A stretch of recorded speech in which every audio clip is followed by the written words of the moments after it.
Well, hey, Gundam Maniacs, welcome to another episode of Gundam Explained. In this episode, we're continuing to look at Gundam Evolve. Last time we looked at episode 1 that had to do with the RX-78-2 and was just using like clips from the original Mobile Suit Gundam. This episode, it's about the Mark II, and it actually uses some interesting CGI. But what's the story really, and does it add to Zeta? Hey, but before we get started, if you haven't, please subscribe. If you think this is a cool video, give it a like. Check the links in the description for ways you could support the channel. Also, check out our Discord. We have a lot of fun there. But let's get started.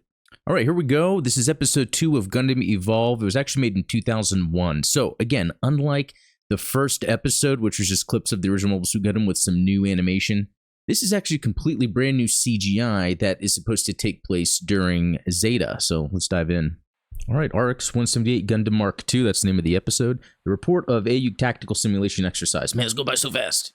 Hold on. Let's go back a little bit here. This is saying it's UC 0087, April 20th. Include AE technical PR image. So I like how they're sort of presenting this or formatting this as if it's like some in-universe documentation. So this is July of 87. Edited by Ostanage Meadows. Maybe I've been saying his name wrong, or do they have it misspelled here? So look at this. Astnaige. Bring up the wiki. Stonaige. So who is Ostanage? So as the chief mechanic aboard the Argama, he and his hardworking crew somehow managed to keep the ship's battered mobile suits in good working order. He also has a keen interest in mobile suit technology and collaborated with Kamille on designing and upgrading the MSZ-006 Zeta Gundam. So he's quite the pivotal character, despite not really talked about too much. So it's interesting because we're like watching a video that was made in universe, and I like how it says to Kamille, we all wish you a quick recovery. So it started saying that it was a report from April. Then it was saying that it's July, and we all wish you a quick recovery. So this could be post, Zeta after, I guess he goes unconscious. He's, after what he suffered from the final battle with Mr. Rocco. And I kind of like this, though. So what we're getting at here is something that takes place after, in universe, it takes place after Zeta. But it's about stuff from within Zeta. So let's see what it's going to be doing here. All right, so we're seeing things like Cam, the Rick Diaz. So yeah, it shows. It seems to be trying to show in universe what I guess the things like. Look at that. That looks cool. This is supposed to be a drone. I guess what they're using in training or combat. And I guess a person size next to the drone, a EQ D79F tactical drone or EFSF. Interesting that it says for EFSF, this is AU, they could be supplying it, but it's Anaheim Electronics anyway, so as a manufacturer, supplying whatever to whoever. Okay, and there we go. There's the Mark II and some early 2000 CGI. I love, there's an interesting thing with the Mark II and how it like flips around in space. These are some cool shots, again, in universe, so there's some, like, static going on, some crazy, like, UI stuff, stuff that you sometimes see in video games, to kind of sell the universe. Gundam Mark II. So, was that the real intro? Okay, and then we see the Anaheim Electronics logo in the bottom right, while they're scanning through the Mark II, but you can, like, see through it and see its internals.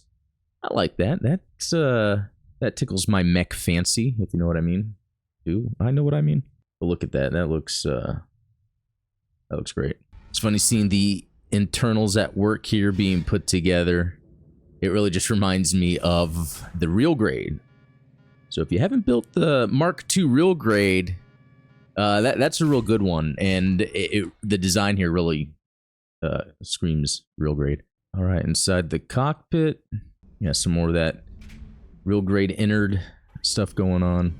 And I gotta say, so far, not much lore-wise going on, except just in-universe propaganda of Anaheim Electronics and testing and training with the Mark II.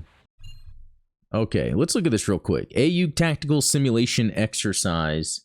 Let me go back a frame or two, because I think it was Okay, so this is supposed to be showing, I guess, Earth sphere, Luna. So this is really the moon. So you can see where Von Braun is, Granada, Amman, which is something I haven't really, or don't really recall or remember. I'd have to look into that.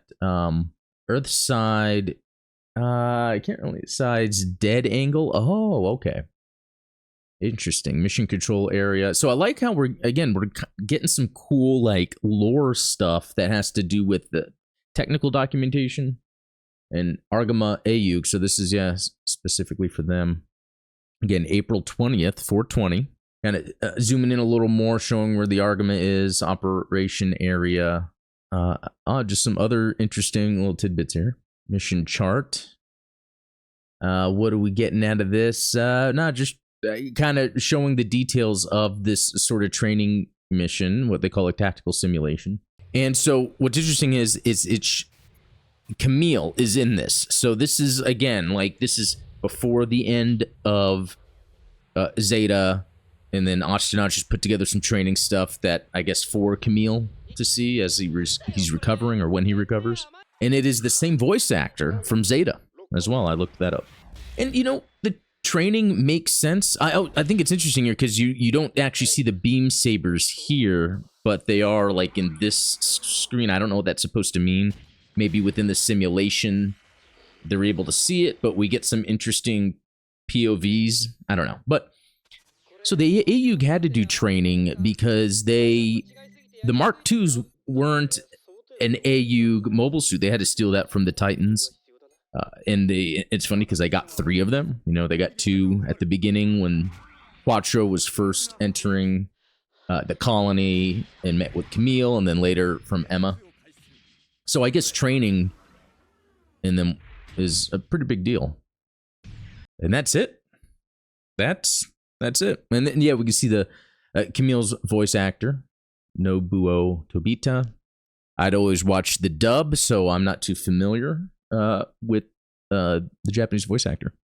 So there we have it. That's kind of a quick little thingy there. You know, not much to it, honestly. I wonder if at the time of release, it was pretty amazing for people to see in full CGI, seeing things like the Mark II, Rick Diaz, kind of doing some training, battling, and also seeing some of that AUG sort of in-universe design elements that have to do with like how they document things, how the Argama crew is mapping out training missions. I think this is like super deep lore stuff for people that really like that kind of thing. It didn't really offer much in terms of, I guess, any more other deeper lore or storytelling. Just kind of getting a day in the life sort of thing of them, you know, training with the Mark IIs, because that was a pivotal moment for AUG. And that whole early UC story, or middle UC, is when they get the Mark IIs and they're able to use that to kind of help themselves out, even though eventually it gets to the Zeta, but the Mark II was used up through Double Zeta. You kind of had this like team of mobile suits. But anyway, so that just about does it for Gundam Evolve Episode 2. Not much to it. Anything you want to add to it? Anything I missed that you saw in there that you thought was interesting? Let me know in the comments below. Hope you guys enjoy this, and yeah, stay tuned to Episode 3. But yeah, we'll talk later.